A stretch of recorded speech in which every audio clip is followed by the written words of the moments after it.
गरुड़ पुराण में अब बात करते हैं कर्मकांड का अत्यधिक विस्तार।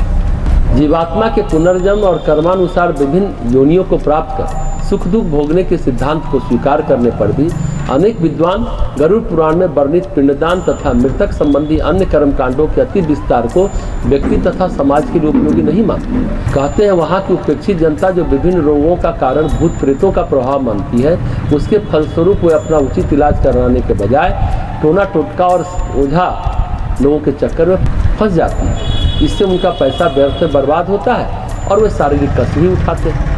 इस धारणा का मूल गरुड़ पुराण में पाया जाता है। उसके 10वें अध्याय में प्रेत पीड़ा का वर्णन किया गया है। प्रेत पीड़ा के जो लक्षण बताए गए हैं, अगर विचार पूर्वक देखा जाए तो मनुष्य की दुष्ट बुद्धि और विकृत मस्तिष्क के परिणाम होते हैं। शास्त्रों में कहा गया है कि ईश्वर ने मनुष्य को विवेक बुद्धि देकर कर्म करने में स्वतंत्र बनाया। इस सिद्धांत के अनुसार ही ज्ञानी जन मनुष्य के प्रत्येक सुख दुख का कारण उसके कर्तव्य कर्मों को मानते हैं। सत्कर्म हो या दुष्कर्म, प्रतिफल मिलकर ही रहता है। इस नियम से कोई मुक्त नहीं है। Lord Clive east India company की ओर से हिंदुस्तान आया। यहाँ उसने छलबल से जहाँ अंग्रेजी राज्य बढ़ाया, वहाँ अपने व्यक्तिगत स्वार्थ साधन भी खूब किया। वह करोड़ों रुपए की पूंजी बनाकर ले गया और शान से रहने के लिए उसने क्लेयर माउंट का इलाका खरीद लिया। नवाबी ठाठ और वैसे ही विलासता के साथ वहाँ रहने लगा। इंग्लैंड भर में उसके दुष्ट दुराचरण की चर्चा थी। हर कोई उससे घृणा करता था।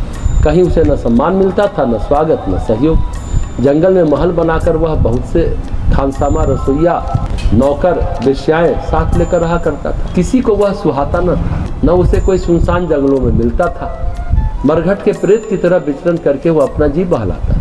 अपने पुराने कुकृत्यों को याद करके वह जीवन के अंतिम दिनों में अर्धविकसित अवस्था में रहने लगा था। खूंखारों जैसी उसकी प्रकृति हो गई। मोटरों की आवाज़ उसे बहुत ही नापसंद थी। उसने एक दिन सड़क में आकर पास वाली सड़क को बंद करा दिया और मोटरों के लिए 12 मील दूर रास्ता बना दिया ताकि उसके कान में मोटर की आवाज़ न आए, न उसकी सूरत दिखे। क्लाइव भारत में की अपने द्वारा कुकर्मों की लंबी गाथा के पृष्ठ खोलता।